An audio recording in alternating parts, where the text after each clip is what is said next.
Practical ಆಗಿ ಮಾಡಲಿಕ್ಕಾಗ್ತದೆ. ರಾಜ್ಯ ಸರ್ಕಾರದ ರೈತರುಗಳು ನಮ್ಮ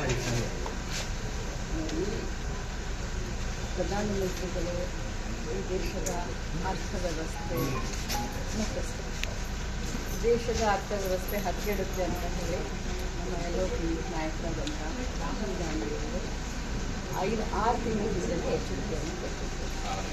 ದೇಶದ ಅರ್ಥವ್ಯವಸ್ಥೆ ಮೇಲೆ ಅನಾನುಕೂಲವಾದಂಥ ಪರಿಣಾಮ ಬೀರುತ್ತೆ, ಈಗಲೇ ಸುಧಾರಿಸ್ಕೊಳ್ಳಿ, ಇನ್ನೂ ಟೈಮ್ ಇದೆ ಅಂತ ಹೇಳಿ ಯುದ್ಧ ಶುರು ಆಗೋಕ್ಕಿಂತ ಮುಂಚೆನೇ ಕರೆ ಕೊಟ್ಟಿದ್ದರು. ಆದರೆ ಅದಕ್ಕೆ ಯಾವುದೂ ಗಮನ ಕೊಡದ ಪಾಲಿಟಿಕ್ಸ್ನಲ್ಲಿ ಪ್ರಕರಣ.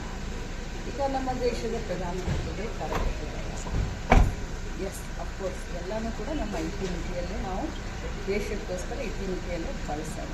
ಬಟ್ ಇದಕ್ಕೆ ಕಾರಣೀಭೂತ ಯಾರು, ಯಾಕೆ ಈ ಪರಿಸ್ಥಿತಿ ನಮ್ಮ ದೇಶಕ್ಕೆ ಬಂತು ಅನ್ನೋದು ಮೊದಲು ಚರ್ಚೆ ಆಗುತ್ತೆ.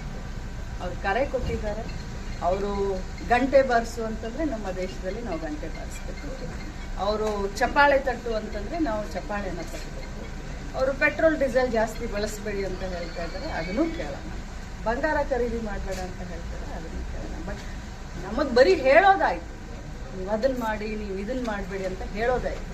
ಬಟ್ ಇವ್ರು ಏನು ಮಾಡ್ತಾ ಇದ್ದಾರೆ, ಇವ್ರು ಏನು ಮುಂಜಾಗ್ರತೆ ಕ್ರಮವನ್ನು ತೆಗೆದುಕೊಂಡ್ರು, ಅದು ದೊಡ್ಡ ಪ್ರಶ್ನೆ. ಈಗ ಯಾಕೆ ರಷ್ಯಾದಿಂದ ಖರೀದಿ ಮಾಡಬೇಕು ಅಂದ್ರು ನಾವು ಡೆವಲಪ್ಮೆಂಟ್ ಮತ್ತೆ ನೀವು ನೋಡಿದ್ದೀರಲ್ಲ ಮಾಧ್ಯಮದಲ್ಲೇ ನಮಗೆ ತೋರಿಸಿಲ್ಲ ಯಾವ ರೀತಿ ಟ್ರಂಪ್ ಅವರು US ಯಾವ ರೀತಿ ನಮ್ಮ ಪ್ರಧಾನಮಂತ್ರಿಗಳನ್ನ ಕಂಟ್ರೋಲ್ ಮಾಡ್ತಾ ಇದೆ ಅನ್ನೋದನ್ನ ತಾವೇ ಮಾಧ್ಯಮದಲ್ಲೂ ತೋರಿಸಿದ್ದೀವಿ.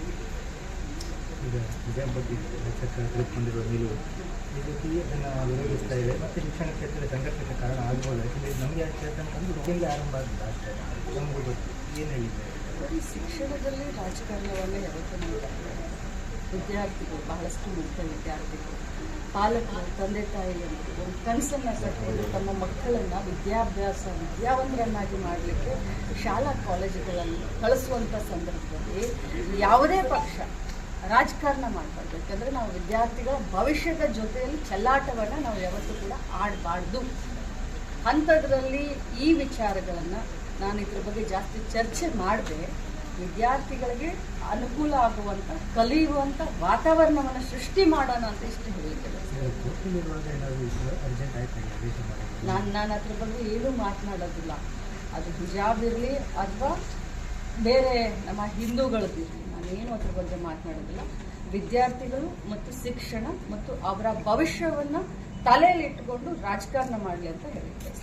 ಮುಖ್ಯಮಂತ್ರಿ ಆಯ್ಕೆಯಾದ ನಂತರ ರಾಜ್ಯದ ಬಗ್ಗೆ ಇವರ ಗಮನ ಇದೆ. ಈಗ DK ಶಿವಕುಮಾರ್ ಅವರು ನಿನ್ನೆ ಭಾಳ ನಿಮ್ಮ ಜಿಲ್ಲೆಯಲ್ಲೂ ನಿಮ್ಮ ಫೋಟೋ ಎಲ್ಲ ಹಾಕಿ ಬ್ಯಾನರ್ ಹಾಕಿದ್ದಾರೆ ಅಂತ ಭಾಳ ಚರ್ಚೆ. ಮುಂದಿನ ಮುಖ್ಯಮಂತ್ರಿ DK ಶಿವಕುಮಾರ್ ಹೈಕಮಾಂಡ್ಗೆ ಬಿಟ್ಟಂಥ ವಿಚಾರ, ಆದರೆ ಅವರವರ ಅಭಿಮಾನದಿಂದ ಹಾಕಿದ್ದಾರೆ. ಬಟ್ ಏನೇ ಇದ್ರೂ ಕೂಡ ನಾವು ಮೊದಲಿನಿಂದಲೂ ಹೇಳ್ತೀವಿ, ನಮ್ಮ ಪಕ್ಷದ ಸದಸ್ಯನ ಸಿಕ್ಕಾಗಿ ಹೈಕಮಾಂಡ್ ನಿರ್ಧಾರ ಅರ್ಹಿ ಬದಲಾವಣೆ ಆಗ್ತದೆ. ಅದು ಹೈಕಮಾಂಡ್ ಬಿಟ್ಟಂಥ ವಿಚಾರ. ಸಚಿವ ಸಂಪುಟದಲ್ಲಿ ಏನಾದರೂ ವಿಸ್ತರಣೆ ಅಥವಾ ರೀಶಫಲ್ ನೋಡಿ, ಸಚಿವ ಸಂಪುಟ ಇರಲಿ, ಸಚಿವ ಸಂಪುಟ ಪುನರ್ರಚನೆ ಇರಲಿ ಅಥವಾ ಮುಖ್ಯಮಂತ್ರಿ ಬದಲಾವಣೆ ಇರಲಿ, ಪ್ರತಿಯೊಂದು ಕೂಡ ಹೈಕಮಾಂಡ್ ಬಿಟ್ಟಂಥ ವಿಚಾರ. ನಿಮ್ಮ ಊರಿನಲ್ಲಿ ಹಾಕಿರೋ ಬ್ಯಾನರ್ ನಿಮ್ಮ ಫೋಟೋ ಮೇಲೆ ನಿಮ್ಮ ಕಾರ್ಯಕರ್ತರ ಅಭಿಮಾನದಿಂದ ಹಾಕಿದ್ದಾರೆ, ನೀವು ಹೇಳಿ ಹಾಕಿದ್ದೀರಾ, ಹೇಗೆ ಹೇಗ್ರಿ ನಾನು ಹೇಳಿ ಹಾಕಿಸ್ಲಿಕ್ಕಾಗುತ್ತೆ? ಅವರವರ ಅಭಿಮಾನವನ್ನು ಕೂಡ ತಡಿಲಿಕ್ಕೆ ಸಾಧ್ಯ ಇಲ್ಲ. ಪೆಟ್ರೋಲ್ ಡೀಸೆಲ್ ದರ ಏರಿಕೆ ಯಾವ ಥರ ಈಗ ಬಸ್ಸಿನ ಖಾಸಗಿಯವರು ಏರಿಸಿದ್ದಾರೆ, ಸರ್ಕಾರದ ಮುಂದೆ ಪ್ರಸ್ತಾಪ ಇದೆ. ಇಲೆಕ್ಷನ್ ಇತ್ತು 5 ರಾಜ್ಯದಲ್ಲಿ. ಇಲೆಕ್ಷನ್ ಮುಂಚಿತವಾಗ್ಲೂ ಏನು ಯಾವ ಪೆಟ್ರೋಲ್ ಡೀಸೆಲನ್ನು ಏರಿಸಿದೆ, ಇಲೆಕ್ಷನ್ ಗಿಮಿಕ್ ಮಾಡಿದ್ರು. ಇಲೆಕ್ಷನ್ ಮುಗಿದ ತಕ್ಷಣ ನೀವು ಬಂಗಾರ ಖರೀದಿ ಮಾಡಬೇಡಿ, ನೀವು ಗಾಡಿಯಲ್ಲಿ ಓಡಬೇಡಿ ಅಂತ ಹೇಳಿ ದಿಢೀರಂತ 300 ರೂಪಾಯಿ ಏರಿಸಿದ್ರು.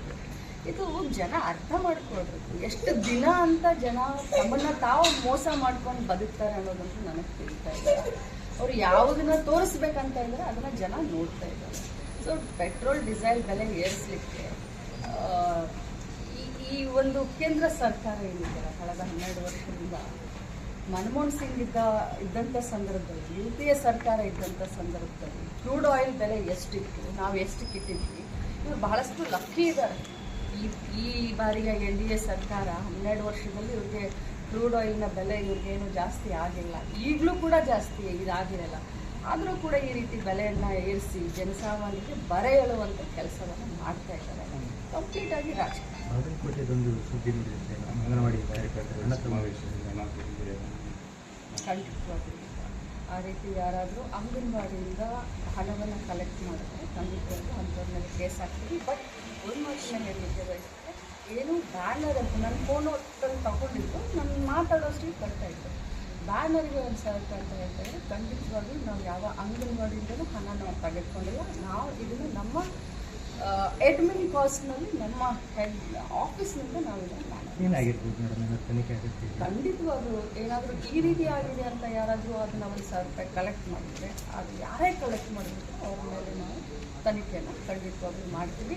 ನಾನು ಕ್ಲಿಯರಾಗಿ ತಮ್ಮ ಮುಖಾಂತರ ಹೇಳಲಿಕ್ಕೆ ಬಯಸ್ತೇನೆ, ನಾವು ಹೆಡ್ ಆಫೀಸ್ನಿಂದ ನನ್ನ ಅಡ್ಮಿನ್ ಕಾಸ್ಟ್ನಿಂದ ನಾವು ಖರ್ಚು 3 ವರ್ಷ ಕಂಪ್ಲೀಟ್ ಸಮಾವೇಶ ತುಮಕೂರಿನಲ್ಲಿ ಸಾಧನಾ ಸಮಾವೇಶನ ಮಾಡ್ತಾ ಇದ್ದೇವೆ. ಇಡೀ ವಿಶ್ವದಲ್ಲಿನೇ ಅತ್ಯಂತ ಯಶಸ್ವಿಯಾಗಿ ಜನಸಾಮಾನ್ಯರಿಗೆ ಗ್ಯಾರಂಟಿಯನ್ನು ಕೊಟ್ಟಂಥ ಸರ್ಕಾರ, ಜೊತೆಯಲ್ಲಿ ಅಭಿವೃದ್ಧಿ ಮಾಡಿದಂಥ ಸರ್ಕಾರ. ಸೊ ಇದನ್ನೆಲ್ಲ ನಾವು ಒಂದು ಸಾಧನಾ ಸಮಾವೇಶ ಅಂತ ಬರುವಂಥ 20ನೇ ತಾರೀಕು ಬುಧವಾರ ಮ್ಯಾಮ್, ಈಗ ಇಲ್ಲಿ ಉಡುಪಿ ಜಿಲ್ಲೆಯಲ್ಲಿ ಕೆಲವೊಂದು ವರ್ಗಾವಣೆ ವಿಚಾರವಾಗಿ ಒಂದು ಆಡಿಯೋ ಕಾಂಗ್ರೆಸ್ ಯುವ ಮುಖಂಡರಿಂದ ಹರಿದಾಡಿದೆ.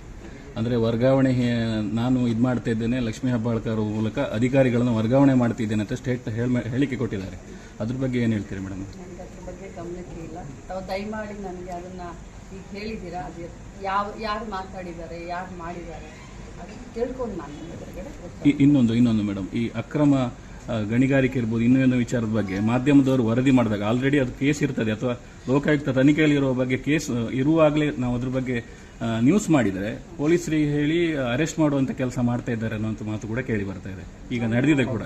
ನಾನು ವಾರದಲ್ಲಿ 3-4 ಬಾರಿ ನಮ್ಮ SP ಅವರಾಗಲಿ, CO ಆಗಲಿ, DC ಆಗಲಿ ಪ್ರಮುಖ ಒಂದು ಅಡ್ಮಿನ್ ಜಾಗದಲ್ಲಿ ಕೂತೋದ್ರ ಜೊತೆ ನಾನು ಚರ್ಚೆ ಮಾಡ್ತೀನಿ. ಯಾಕಂದರೆ ಪದೇ ಪದೇ ನಾನು ಕೂಡ ಬರಲಿಕ್ಕೆ ಆಗೋದಿಲ್ಲ ಅನ್ನುವಂಥ ಇದರಲ್ಲಿ ಏನು ಆಗು ಹೋಗೋದ್ರ ಬಗ್ಗೆ ವಿಚಾರವನ್ನು ವಿನಿಮಯ ಮಾಡ್ಕೊಳ್ತಾ ಇದ್ದೀವಿ. ಬಟ್ ನನ್ನ ಪ್ರಕಾರ ನೀವು ಮುಂಚೆಗೆ ಈಗಿನಕ್ಕೆ ಕಂಪೇರ್ ಮಾಡಿದ್ರೆ ಲಾ ಆ್ಯಂಡ್ ಆರ್ಡರ್ ಆಗಲಿ, ಅಥವಾ ಇಲ್ಲಿಗಲ್ ಮೈನಿಂಗ್ ಆಗಲಿ, ಇಲ್ಲಿಗಲ್ ಮರಳು ದಂಧೆ ಆಗಲಿ ಎಷ್ಟೊಂದು ಕಡಿವಾಣವನ್ನು ನಾವು ಹಾಕಿದ್ದೀವಿ ಅನ್ನೋದು ಬಂದರೆ ಗೊತ್ತಿದೆ. ಪ್ರಾಮಾಣಿಕವಾದಂಥ ಪ್ರಯತ್ನ ಮಾಡ್ತಾಯಿದ್ದೀವಿ. ನಾನಂತೂ ಇದನ್ನು ನಮ್ಮ ಮೈನ್ಸ್ ಜಿಯಾಲಜಿ ಡಿಪಾರ್ಟ್ಮೆಂಟ್ ಹೆಡ್ ಆಗಿರ್ಬೋದು, DC ಅವರಾಗಿರ್ಬೋದು, SP ಅವರಾಗಿರ್ಬೋದು, ಅವರಿಗೆ ನಾವು ಫ್ರೀ ಹ್ಯಾಂಡ್ ಕೊಡ್ತೀವಿ. ಏನು ಯಾರು ಇಲ್ಲಿಗಲ್ ಆಗಿ ಮಾಡ್ತಾರೋ ಅದು ನಿರ್ದಾಕ್ಷಿಣ್ಯವಾಗಿ, ಅದು ಯಾರೇ ಇರಲಿ ಅದಷ್ಟೇ ದೊಡ್ಡ ನೀವು ಕಾನೂನು ರೀತಿಯಿಂದ ಕ್ರಮ ತೆಗೆದುಕೊಳ್ಳಿ ಅಂತ.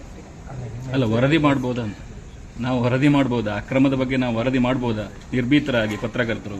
ಯಾಕಂದ್ರೆ ಪೊಲೀಸರ ಮೂಲಕ ಯಾರು ಪತ್ರಕರ್ತರನ್ನ ವರದಿ ಮಾಡೋದ್ರಿಂದ ತಡೆಯೋರು ಯಾರು? ಈಗ ಆಲ್ರೆಡಿ ಆಗಿದೆ ಸರ್, ಕೇಸ್ ಆಗಿದೆ. ಲೋಕಾಯುಕ್ತ ತನಿಖೆಯಲ್ಲಿ ಇರೋ ಪ್ರಕರಣದ ಬಗ್ಗೆ ನ್ಯೂಸ್ ಮಾಡಿದಾಗ ಕೇಸ್ ಕೂಡ ಆಗಿದೆ. ತನಿಖೆ ನಡೀತಾ ಇರೋದ್ರ ಬಗ್ಗೆ ಒತ್ತಡ ಹಾಕ್ತಿದ್ದಾರೆ ತಾವು ಇದನ್ನ ಮಾಡಿ. ಯಾಕಂದ್ರೆ ತನಿಖೆ ಹಂತದಲ್ಲಿ ಆ ರೀತಿ ಮಾಡಿದ್ರೆ ತನಿಖೆ ಹಂತಗಳು ಬೇರೆ ರೀತಿ ಸಾಧ್ಯ ಆಗಬಹುದು ಅನ್ನುವಂಥ ಒಂದು ಕಾಳಜಿ ಕಳಕಳಿ ಅಷ್ಟೇ. ಬಸ್ ತರುವುದಿಲ್ಲ ತುಮಕೂರಿಗೆ ಅಂತ ನನಗಂತೂ ಬಗ್ಗೆ ಗೊತ್ತಿಲ್ಲ. ಸಾರಿಗೆ ಸಚಿವರನ್ನು ಕೇಳಿದ್ರೆ ಉತ್ತರ ಸಿಕ್ಕಬಹುದು. ಯಾಕಂದ್ರೆ ಆ ಇಲಾಖೆ ಬಗ್ಗೆ ನನಗೆ ಅಷ್ಟೊಂದು ತಿಳುವಳಿಕೆ ಇಲ್ಲ. ನಾನು ಮಾತಾಡಿದ್ರೆ ಜಿಲ್ಲೆಯಲ್ಲೇನು ಬಿಜೆಪಿ ಅವರು ಕಪ್ಪು ಬಾವುಟ ತಯಾರಿ ಮಾಡ್ಕೊಂಡಿದ್ರು, ಅಟ್ಲೀಸ್ಟ್ ಪ್ರೊಟೆಸ್ಟ್ ಆದರೂ ಆಗ್ತಾ ಇದೆ ಅಂತ ಕಾಣ್ತದೆ. ನಾನು ಎಲ್ಲದಕ್ಕೂ ವೆಲ್ಕಮ್ ಮಾಡ್ತೀನಿ. ರಾಜಕಾರಣ ಪ್ರಜಾಪ್ರಭುತ್ವ ಮ್ಯಾಮ್, ಜಿಲ್ಲಾ 3 ವರ್ಷ ಬಂದಿಲ್ಲ, ಅಟ್ಲೀಸ್ಟ್ ಈ ಒಂದು ನೆಪದಲ್ಲಾದರೂ ಅವ್ರನ್ನ ಭೇಟಿ ಆಗ್ತದೆ. ಮ್ಯಾಮ್, ಜಿಲ್ಲಾಸ್ಪತ್ರೆ ವಿಚಾರವಾಗಿ ಅದು ಅಲ್ಲಿಗೆ ಮೇನ್ ವಿಷಯ ಅದು ಕೂಡ ಒಂದು ಜಿಲ್ಲಾಸ್ಪತ್ರೆ ಅವ್ರು ಏನು ನನಗೆ ಮನವಿ ಕೊಡ್ತಾರೆ ಖಂಡಿತವಾಗ್ಲೂ ಸ್ಪಂದಿಸ್ತೀನಿ. S, thank you.